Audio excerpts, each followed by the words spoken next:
Authentique et humaine, elle parle avec franchise.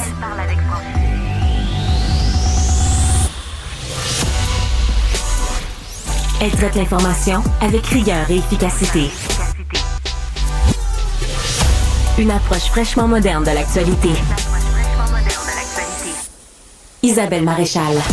Bon jeudi matin tout le monde, j'espère que vous êtes en forme. Je le suis vraiment et j'ai très hâte de vous présenter cette émission qu'on vous a concoctée. On va faire une tournée dans la première heure de beaucoup d'intervenants, de gens qui sont touchés au Québec par tout ce qui sort de la bouche du président américain. Avouez que faut se lever de bonne heure pour essayer de faire la lumière là-dessus. Des fois, c'est pas trop clair, sincèrement. Hier, j'ai regardé ça comme vous, sans doute, à 16h. On était scotchés devant notre télé. Moi, j'attendais le chiffre fatidique. C'était comme un peu...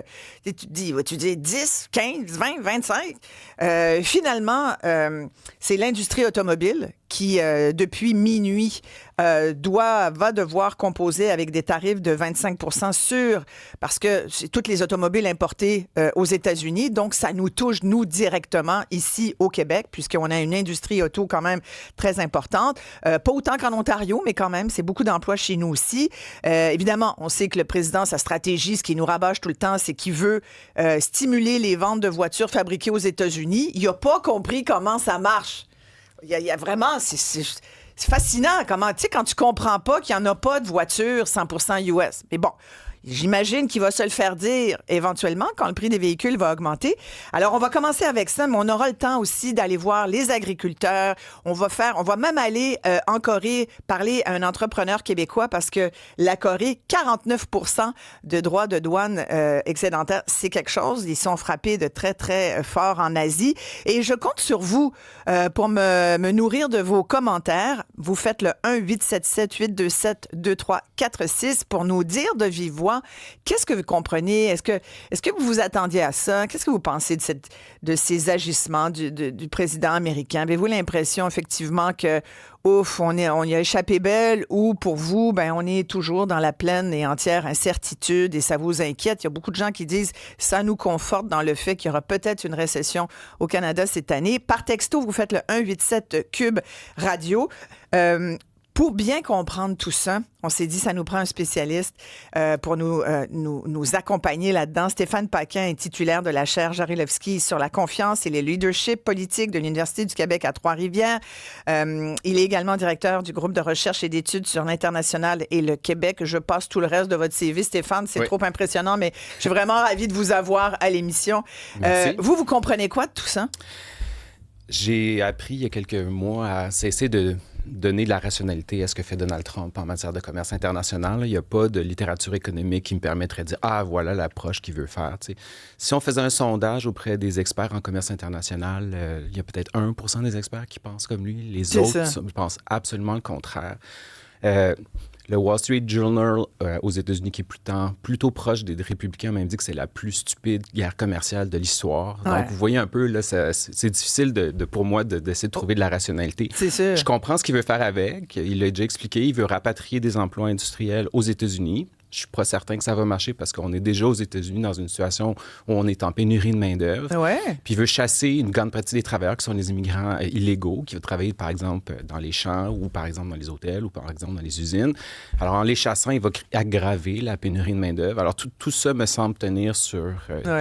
une folie. Même si j'ai été surprise hier dans son discours, là, où il déblatérait les mêmes choses là, qu'il déblatère depuis des mois là, sur Make America Great Again et blablabla. Ouais. Sur l'immigration, puisque vous en parlez maintenant, Stéphane, moi, j'étais surprise. On l'entend pas souvent dire qu'il est pour l'immigration, mais qu'elle soit légale et qu'on n'est pas contre les immigrants. Je sais pas si ça vous a surpris, vous aussi. Oui. Alors ça... Il veut juste que les immigrants aient des papiers, finalement. Oui, c'est ça. On s'éloigne du mur, là. Il veut éviter, en fait, les immigrants qui traverseraient la frontière de façon irrégulière, là, qui vivent aux États-Unis sans papier. Et c'est possible de mettre ses enfants à l'école puis de travailler sans avoir de papier aux États-Unis. Il y a tout un système parallèle qui existe, là, et ça, c'est ce qui agace beaucoup les électeurs américains. Complètement. Puis ça, c'est de la gestion interne américaine. On a avec nous, je vous disais, on va faire une petite tournée un peu, de voir un peu ce que tout le monde comprend dans leurs divers secteurs. On va bien sûr parler du secteur automobile. 25% sur toute voiture qui n'est pas faite à 100% aux États-Unis. Qu'est-ce que ça veut dire pour l'industrie québécoise de l'auto, pour l'industrie canadienne? Avec moi, Robert Poetti, que vous connaissez bien, ex-PDG de la Corporation des concessionnaires automobiles du Québec, qui a été ministre des Transports, qui a été policier à la SQ. Bref, je résume également le CV. Robert, bonjour, merci d'être là. T'as dû te dire aïe aïe quand même, hein, hier, quand t'as entendu ça. Ouais, complètement. Je suis une personne assez terre-à-terre de façon générale dans ma vie personnelle et professionnelle. J'étais un peu étonné que tout le monde pensait qu'il était pour faire un pas en arrière ou ne pas frapper le Canada, mais le Québec directement aussi. Et ce 25%-là, il est tout à fait catastrophique. J'entendais des gens hier dire, bon, finalement, c'est moins pire qu'on pensait. C'est une sacrée bonne mauvaise nouvelle. C'est terrible. Parce que les gens ne réalisent pas actuellement, puis je les comprends parce qu'ils sont pas dans l'industrie. L'industrie de l'automobile au Québec, puisque moi je vais parler du Québec, c'est la deuxième force économique. La première étant l'industrie de la construction. Donc, les peut-être que 50 000 employés des concessionnaires partout sur le territoire du Québec sont inquiets ce matin. Parce que, vous savez, les véhicules, puis dernièrement, les concessionnaires en ont reçu pas mal, parce que début 2025. Et là, qu'est-ce qui va se produire? Est-ce que les gens sont sur les freins? Je parlais avec votre recherchiste tantôt, parce qu'on parlait des titres. Je disais, moi, je suis un ex de tout, finalement. Un ex d'ici, un ex de là. Et ça m'a fait penser que ce qui se passe actuellement, dans un terme bien de base, c'est un divorce. Et les mois qui précèdent le divorce sont plus difficiles. Certains divorces se passent bien, mais ils ont toujours un impact économique, autant sur le couple, sur les enfants, sur leur vie. Donc, on vient d'être divorcé par, évidemment, M. Trump. Et les impacts de ça, bien que certains réussissent à le faire assez bien, sur le plan économique, sur le plan, je vous dirais, la poche des contribuables, c'est excessivement une mauvaise nouvelle et on passera pas à travers de ça rapidement. Et comme les divorces, donc moi je disais toujours à des amis qui se divorçaient, tu sais, la première année, c'est toujours dur, attends Noël, mais la vérité, c'est que c'est 2 ans. Et je pense qu'on va vivre 2 ans. Il y a des emplois qui vont se perdre. Oui. Ah oui, au moins. Puis sur la question de l'automobile, les droits supplémentaires de 25% sur tout véhicule importé aux États-Unis. Donc, c'est depuis cette nuit, minuit, là, dans la nuit d'hier à ce matin, là. Qu'est-ce que tu comprends là, sur les pièces? Parce que nous, on a quand même une industrie des pièces. Là. On a rappelé aux gens là, que les pièces allaient et venaient. On a expliqué, je pense que tout le monde comprend ça, sauf Donald Trump, là, l'intégration de nos deux économies dans l'industrie de l'automobile, ce qui fait que une transmission d'un véhicule peut rentrer, sortir 6-7 fois. Là. Ce qui veut dire qu'un véhicule 100% américain, aujourd'hui, nomme-moi en un. T'sais. Ah non, mais ta question est tout à fait pertinente. Il y a encore des experts, des spécialistes. J'ai pas le document, évidemment, dans mes mains de la décision de Trump, mais c'est pas clair, ça, pour les pièces. C'est pas complètement clair. Certains disent oui, certains disent non, mais vous l'avez dit, si les pièces passent plus d'une fois ou 2 fois ou 3 fois les frontières, y aura-t-il le 25% à chaque fois sur les pièces? Calculez ça. Logiquement, ça devrait être exempté, là, parce qu'on se dit, Stéphane, on se dit, ça n'a pas de bon sens là, que ça soit 25 à chaque fois. Là, je dirais. Mais tu comprends? Il y a comme une logique, mais il l'a pas dit, tu sais. Logique? Tu viens de dire le mot logiquement. Il n'y a rien de logique dans ce qui se passe actuellement. La décision du divorce, elle était prise par Donald Trump, ça fait déjà un bon bout de temps. Il y a eu des négociations, semblables négociations, 1 mois pour l'industrie de l'automobile. Mais honnêtement, son idée était faite. On s'en va là. Je vois pas comment il va retirer ça à court terme. Et probablement, il y aurait d'autres marchés. Ce que j'aime, par contre, je dois vous dire, là, vraiment, que la solidarité canadienne, québécoise, mais internationale sur, évidemment, l'individu de Tesla, je l'appelle comme ça, nous amène aujourd'hui à comprendre qui va quitter.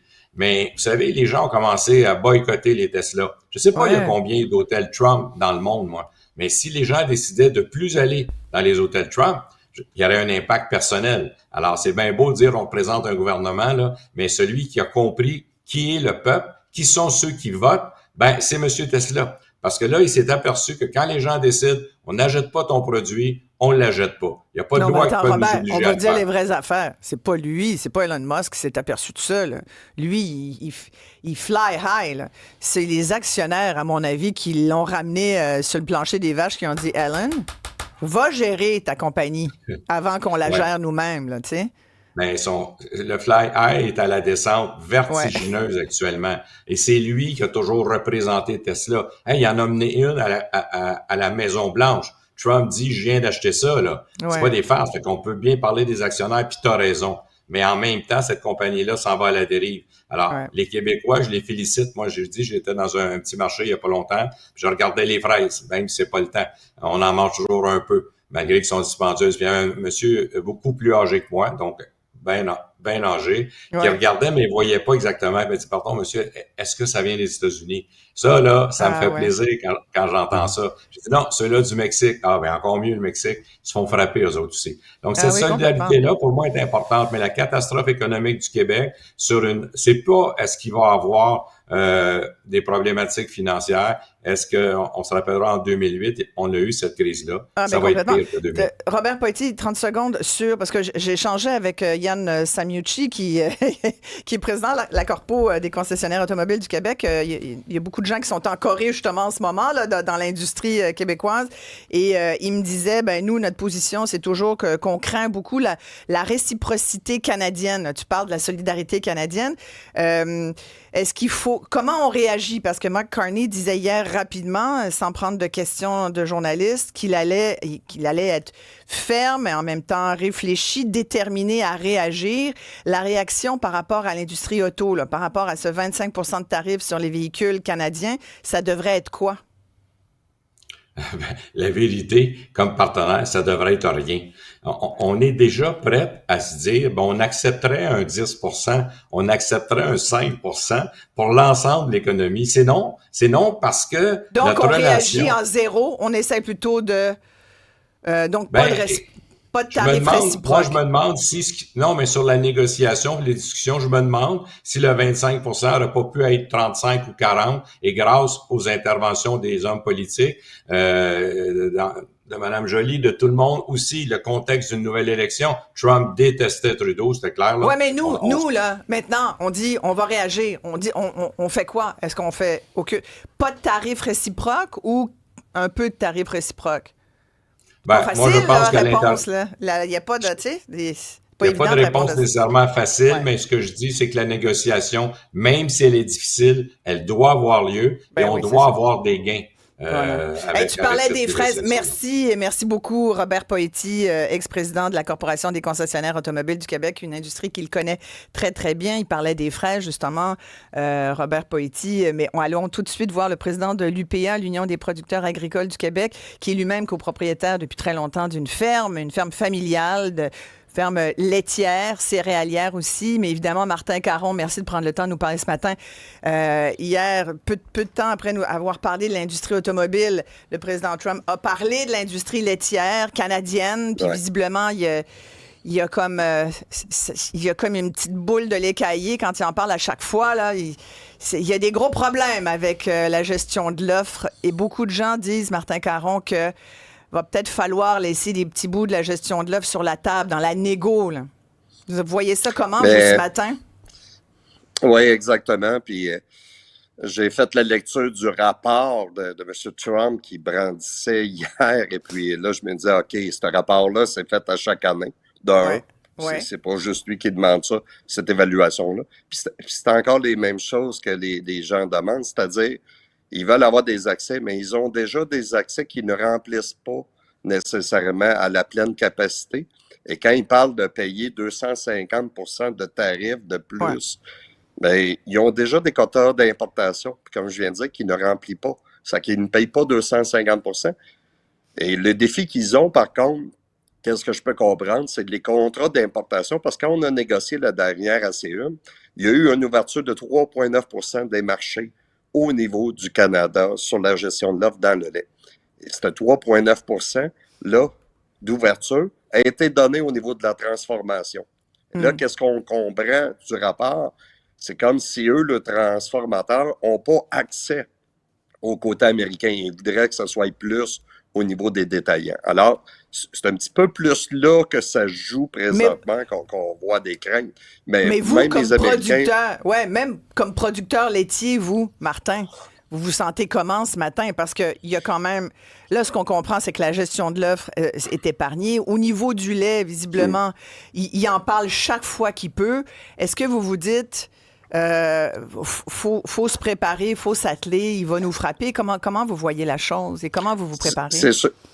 c'est sûr que tous nos producteurs, que ce soit au Québec ou au Canada, qui sont sous la forme de gestion-là, ici au Québec, c'est 40% de l'agriculture de nos fermes. C'est sûr, les gens, quand ils entendent ça, c'est tout le temps cette pression-là. Elle n'est pas nouvelle, elle a toujours été là. Et puis, c'est le maintien. C'est pour ça que quand on regarde les 4 chefs présentement ou candidats qui sont là au niveau des élections fédérales, mais quand ils disent, ben, regarde, on va protéger, c'est non négociable. Et l'important, c'est de la protéger intégralement. Mais veut pas, ça l'amène un risque ou une incertitude au niveau de nos producteurs laitiers et au niveau des producteurs de la gestion là. Mais vous savez quoi? C'est quand on parle aux producteurs américains, d'ailleurs, on a eu des discussions avec une organisation, mais la plus grande organisation côté américaine, c'est American Farm Bureau, qui est là, qui représente 1,9 million de producteurs. Pour aux eux, là, aux États-Unis, pour eux, présentement, la problématique, là, c'est pas nécessairement l'accès. Là. Il y a 25% des entreprises, des fermes là-bas qui ont de la misère à faire le paiement. Et ces gens-là, ces fermes-là, engagent 40% des travailleurs illégaux.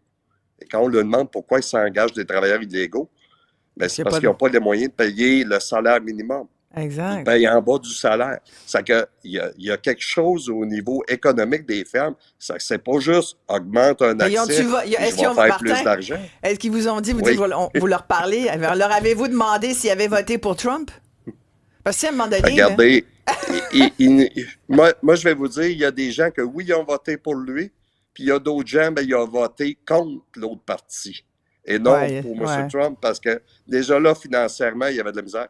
Faut rappeler aux gens aussi que le Farm Bill qu'on appelle, c'est le plus gros programme au niveau des États-Unis. C'est 85 milliards de dollars que le gouvernement américain consent au niveau de l'agriculture et du côté alimentaire. Mais de ça, 65% du 85 milliards sert pour des food stamps, des coupons alimentaires. C'est 40 millions. Aux États-Unis. Ouais. Mais nous, là, c'est vrai, là, avant de vous laisser aller, Martin Caron, est-ce que c'est vrai que finalement, au niveau du lait, on en profite, nous, ici, et que ça nuit aux Américains? Bien, comme je dis, il y a déjà des ouvertures de marché qui sont là et qui ne rentrent pas directement là-dessus. C'est qu'il y a une technicalité, comme je vous ai expliqué, entre transformateurs et détaillants. Puis nous, les producteurs, on n'a rien à voir là-dessus. Je veux dire, c'est les contrats, puis il y a eu des appels de contrats. C'est juste de voir pourquoi eux, sur le côté américain, ne sont pas capables. Mais avec la vague qu'on connaît présentement des consommateurs, puis vous avez parlé des fraises tantôt, les gens, là, on le voit, là, ils choisissent ces produits du Québec, du Canada. Là.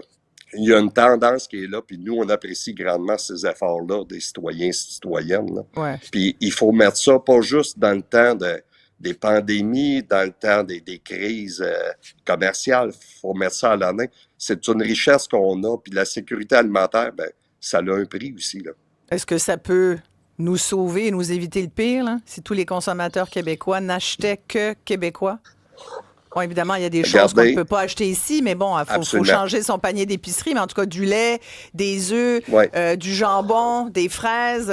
Il y en a beaucoup de choses quand même qui poussent chez nous, là, puis on en découvre tous les jours. Donc, il faut peut-être une campagne plus forte, peut-être, hein? Oui. Regardez, qu'est-ce qu'on a dans notre assiette présentement ici au Québec? 50% des aliments qu'on a sont produits et transformés ici. Alors, on a encore un potentiel d'augmenter. Là. C'est quand même bien qu'est-ce qu'on fait là, mais juste si on augmentait de 20 ou 25 déjà là, ça l'amène une plus-value. Mais il reste qu'on est quand même un pays. On est le 8e pays dans le monde qu'on exporte des produits. C'est sûr que ça va rester au niveau de l'exportation. On peut parler de la sériculture, sirop d'érable. Ouais. On peut continuer à en consommer davantage, mais il reste qu'on a besoin des marchés extérieurs, dans le port, que ce soit au niveau légumes de transformation aussi. Ouais, merci beaucoup, Martin Caron, président de l'UPA. Stéphane, merci. Beaucoup de choses là, en matière d'automobile, en matière agricole, agriculture, alimentaire. Qu'est-ce que vous retenez là, quelles sont les conclusions qu'on peut tirer jusqu'à maintenant? Là? Tout à l'heure, on a posé la question, est-ce qu'on doit remettre des tarifs Ouais. sur nos importations américaines pour C'est quoi compenser, en fait, ce que fait Trump? Là, il y a un danger, parce que Trump a dit lui-même que les pays qui vont s'opposer à la politique de Trump par des tarifs douaniers, notamment, nous, au Canada, on a tendance à cibler des produits très spécifiques comme le jus d'orange, le whisky, les Harley-Davidson, très symboliques dans des comtés républicains, de telle façon à faire une grande pression politique. Si les pays font ces stratégies-là, on va frapper avec des tarifs encore plus élevés. Alors, puis là, évidemment, tout le monde a compris que la situation très difficile au Canada, c'est que ça se produit pendant une élection. Oui. Et là, il y a le calcul des politiciens, c'est je veux aussi me faire réélire. Donc, je vais peut-être faire l'opinion populaire qui, à court terme, va me faire gagner l'élection, mais à long terme, ça peut avoir un effet extrêmement négatif sur l'économie canadienne. C'est un très mauvais moment pour avoir une guerre commerciale, une élection. Et là, on sait que Mark Carney a déjà annoncé une série de nouveaux tarifs. J'espère qu'ils vont être bien calibrés de telle façon à pas... le Canada l'a échappé belle hier, là, pour l'essentiel, mais c'est pas terminé.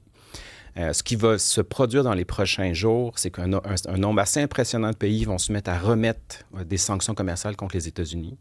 Ça a évidemment plusieurs effets. Ça pourrait entraîner une récession globale, mondiale, quelque chose de lourd, là. Puis après, aux États-Unis, la tendance la plus importante, c'est que ça va augmenter le prix à la consommation, donc l'inflation.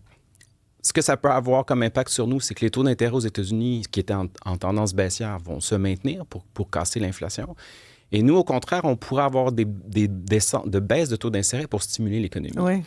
Et donc, l'écart... C'est ce qu'on voit d'ailleurs depuis les derniers mois. Là. Et là, donc, la devise canadienne devrait se déprécier de façon importante dans les prochaines semaines, ce qui, paradoxalement, pourrait aider nos exportations, mais vont nuire à nos importations. Puis là, ça peut nourrir de l'inflation. Alors, si on calibre les tarifs douaniers, puis qu'on frappe des produits de consommation de tous les jours, les gens vont le sentir sur leur portefeuille. Donc, c'est vraiment une situation extrêmement difficile. Donc, ce que vous dites, là, pour les gens qui se demandent, est-ce que ce qui s'est passé hier, ça va me coûter de l'argent? Oui, moi, je ne regarderai pas mes placements pendant quelques semaines. Ah non, mais là, si vous êtes proche de prendre votre retraite, pensez-y un peu, parce que le potentiel de catastrophe est vraiment élevé. Là. Et ça, c'est terrible, Stéphane, parce qu'on sait qu'au Québec, on a beaucoup de gens qui sont syndiqués, puis tant mieux pour eux, là, qui ont des retraites à prestations prédéterminées. Puis bon. Mais il y a beaucoup de gens aussi, c'est la majorité, 60% au moins des Québécois, qui n'ont qu'eux-mêmes pour se mettre un petit peu de sous de côté pour la retraite. On sait qu'il y en a qui n'ont pas forcément les moyens d'en mettre beaucoup. Et là, puis c'est la bourse. Alors, quand la bourse chute, les bourses chutent, bien, c'est la retraite qui vient d'en prendre un coup. Là. On n'en parle pas assez, vous avez raison de le mentionner, parce que c'est ça qui est inquiétant. Là. Donc, ça coûte de l'argent pour les gens qui vont... Ça a un effet direct sur le portefeuille de tout le monde. Ça, c'est... Sans parler des denrées, là. Sans parler c'est sûr que si on met un tarif douanier sur le jus d'orange, on va pouvoir prendre du jus de pomme. C'est pas un gros problème. Là, on peut substituer, mais il y a des produits pour lesquels on ne peut pas substituer. Parce que, comme on disait tout à l'heure, il y a juste 50% de ce qu'on consomme dans notre assiette qui vient du Québec. Le reste est donc importé. Complètement. Importé de où exactement? Bon, il y a une grosse partie qui vient des États-Unis. Là, on le voit bien. Puis même quand ça vient du Mexique, souvent, ça transige par les États-Unis. Auquel cas... Les tarifs... Ça appartient à une grande entreprise américaine. Voilà. Donc, à ce moment-là, les tarifs s'appliquent aussi. Bon, on s'arrête ici. Très courte pause. On va poursuivre. Au retour, je vous lis. Vous avez été nombreux à m'envoyer vos commentaires par texto 187 Cube Radio. Si ça vous tente, appelez-moi. Comme ça, ça nous fait plaisir de vous jaser. 1-877-827-2346. Êtes-vous satisfait, vous, ce matin? Êtes-vous soulagé, devrais-je dire, plutôt, de voir que finalement... Comme vient de me dire mon invité, on a échappé belle, hein, Stéphane Paquin, vous l'avez dit, on a échappé belle. Tout à l'heure, Robert Poetti disait quand même, c'est comme une fausse bonne nouvelle, pareil. Puis moi, je pense qu'effectivement, ça fait juste nous conserver dans cette espèce d'incertitude. Puis l'incertitude, elle nous coûte de l'argent. L'incertitude, c'est jamais bon, hein, Stéphane, pour l'économie. Fait que, c'est pas une position confortable. On continue tout de suite après ceci. Puis on ira même parler à un Québécois qui est en Corée, parce que vous avez vu beaucoup de pays asiatiques qui sont touchés. La Corée et même le Cambodge. On va aller au Cambodge. 49% de droits de douane. Pourquoi? Il va vous dire pourquoi. Restez là.